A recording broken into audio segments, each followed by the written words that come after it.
Quilters Newsletter TV, the Quilters community, is brought to you by Handy Quilter, designed by a quilter for quilters, and Husqvarna Viking, keeping the world sewing for over 140 years. Hi, welcome to Quilters Newsletter TV, the Quilters community. I'm Mary Kate Karr-Petras, and I'm back again with Donna Lynn Thomas. Hi, Donna. Hi. Donna is here to talk about Fabric Recipes Part 2, and in Part 1 you led us through one recipe, the rainbow recipe.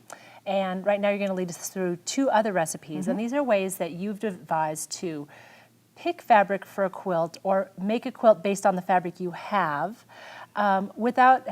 because you love the scrappy look, but you don't want to spend a lot of time sorting your fabric. I'd go crazy doing that.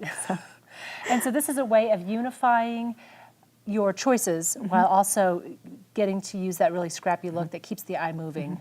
It's almost a way of using a lot of tiny little fixed palette blocks and throwing them all together to create a scrappy quilt because you used a lot of fabrics.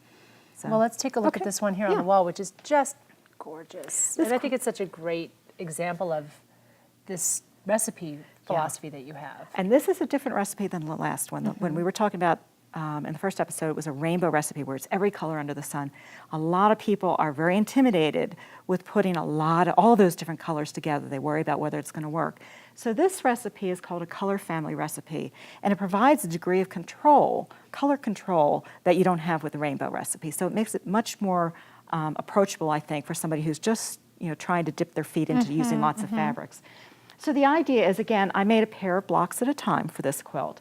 But I did a color family assignment to each position in the block. So for instance, when you're looking at all these triangles here are always a dark red, and these parallelograms and triangles here, this position is always a medium red, dark green, medium green, and then the background fabric changes each time too. The background print changes each time. So I'd pull the fabrics to make a pair of blocks, make that pair, and then when I go to make the second pair, I will use the same color family assignment, the dark red, dark green, medium green, but you'll notice that I'm loose in my definition of red. If I'm going to match everything so closely to that particular type of red, then I might as well use the same print. So I'm loose in my color assignment, my definition of a color. So I have cinnamons and these very colorful batiks in here. I have bright greens, I have dark greens, I have deep reds that are almost brown.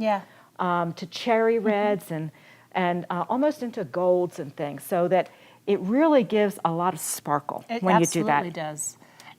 And it's a way that somebody could take a pattern in a book or a magazine that maybe was made from yardage and has a uniform look, and you just make a plural. So if it calls for medium red, you pick medium reds. Right, multiple. And an assorted number of assorted reds. Yes. And then you can get that sparkling look. And so some people like that uniform look in a quilt. But then this just sparkle is absolutely the best word for it. Well, and the other thing too, like I said, each of these background prints changes. And I used those background prints to cut the side setting triangles too. So they change as well. Again, another thing that usually shows up in a pattern is yardage. Why? You can just make it scrappier and unified. And I think for each pair it was like 5/8 of a yard for the background, much less for the prints. And so 5/8 gave you 2 blocks and an assorted side setting and corner triangles. Actually, there was all side setting because I pieced those there to make the big corner. But the same goes for these borders here. I didn't want to buy yardage. What red is going to necessarily work with all this? So I just cut strips of all the reds and strung them together to make the borders. The same for this green. And these striped rectangle units were made, I think, 5 at a time with each pair of blocks. So I was making these at the same time I was making those, and when I'm done, I'm ready just to put it all together. I did try to put do all the darks in one slant and all the mediums in the other slant to give kind of a bevel to this ribbon border. But it didn't always work, and that's fine. It just sparkles. It mostly works. Yes, it does mostly work. It but really does. there are a few places that I know it didn't necessarily work. Don't tell me. Don't tell me where those are. But it's a great way to make a quilt. And again, this gives a little more control. The color family recipe gives a little more control than the rainbow, so it's less intimidating. And who can't make a pair of blocks? Exactly. And you're not working with 5,000 prints at one time. Exactly. So let's look at some other color family recipe books. Quilts books, yes, quilts. This is very obvious. It's a monochromatic quilt. So it does actually have value gradation in it because, you have the dark and the medium greens here. But notice that each block is its own set of prints to include the background. And then these border pieces, these piece borders, 4 patches, were made from leftovers from each block. And even notice each border is a different dark green. And all these side setting triangles are the medium to light greens, just randomly sewn in here. So again, I think this is fat eighths. That's all it is. Fat eighths of 3 different prints. You make a block and your borders, and including your inner border here from the dark prints. So again, it's just what you have on hand. It's really easy. I love doing things this way.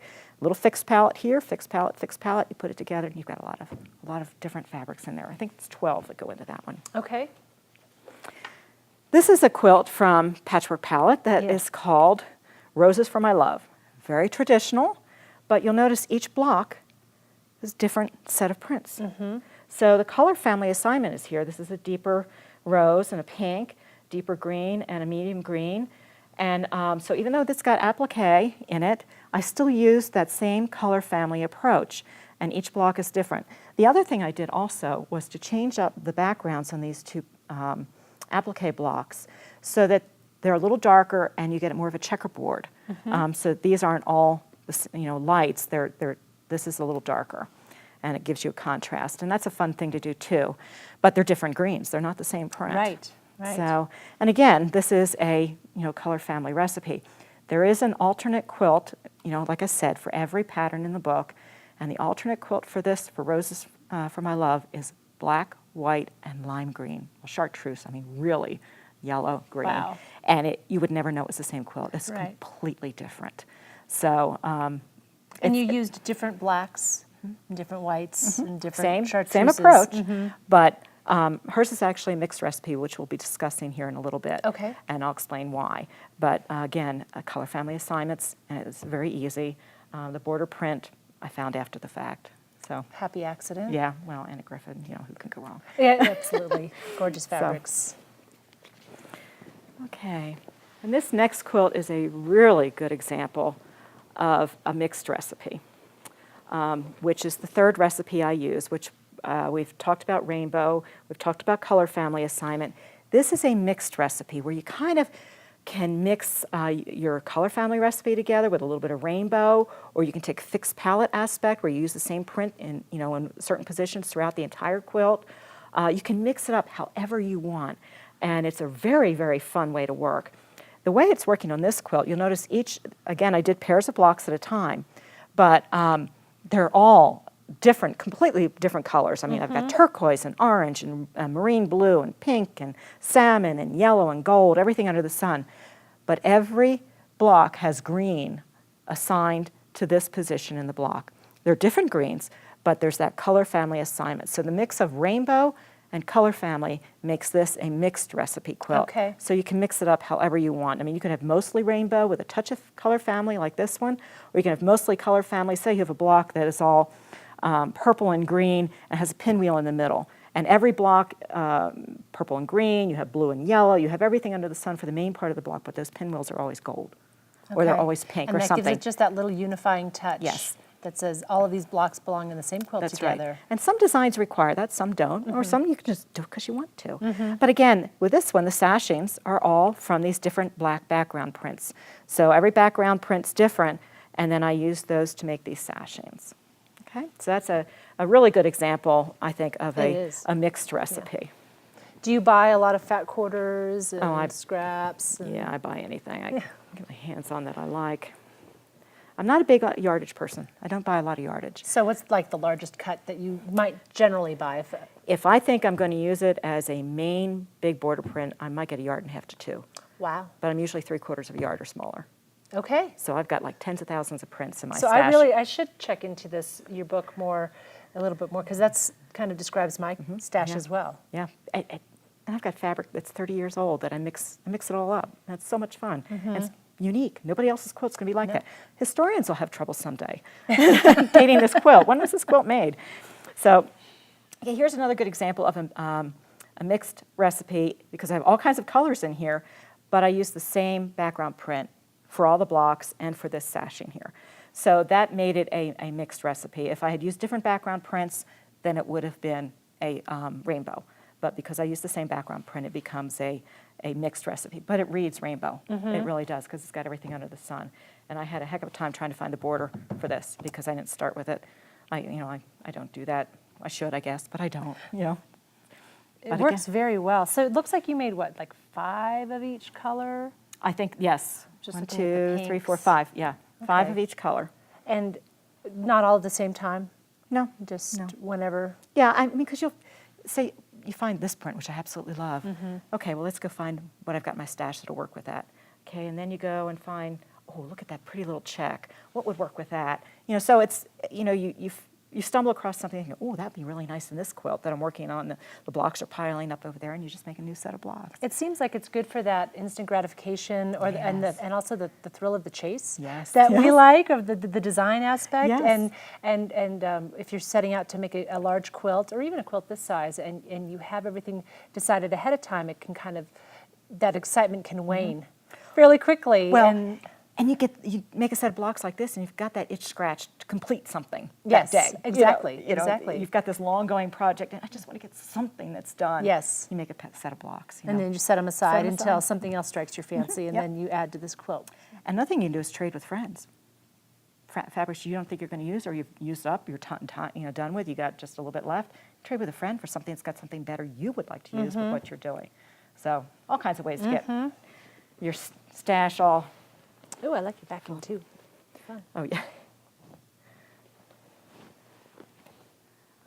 All right, and this quilt's called Shimmering Leaves. And each block is its own little fixed palette. It's a dark, a medium, a light, and then the background print.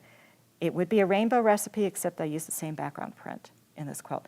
Now, I have made this quilt many, many times since then, and mostly I changed the background print as well.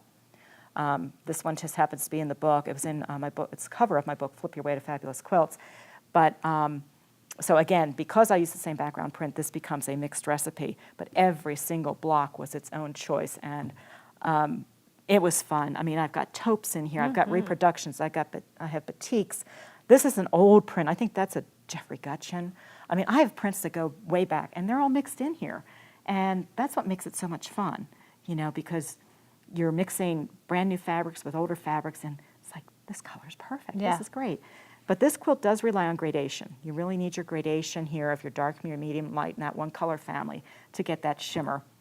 And I have to say, there have been a few people that have come into a room when this is hanging, and the shimmer is strong enough that they have to leave.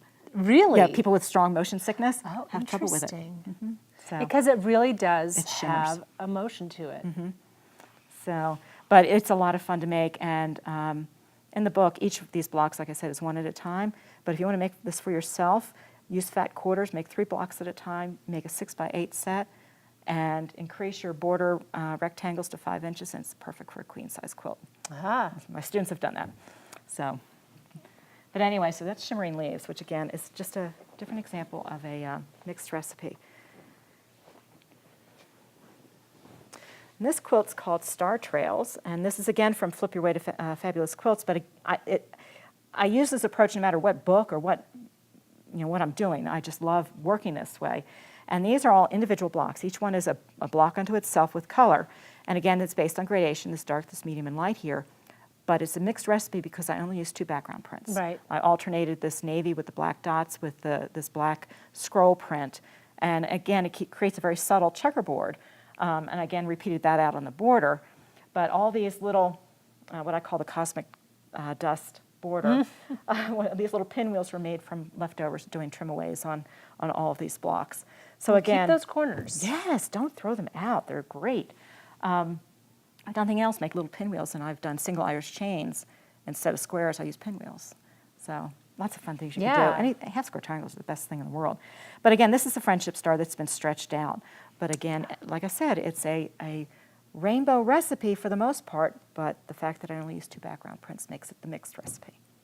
And then you can put more time into, focusing on the piecing. There's this portion right here. I mean, I'm not saying it's difficult, but it's not as difficult as you would think. No, that's for no, sure. no. But still, you want to get those seams lined up well, and to really to show those fabrics off to their best effect. Yeah, So to get the design to continue. The star trails.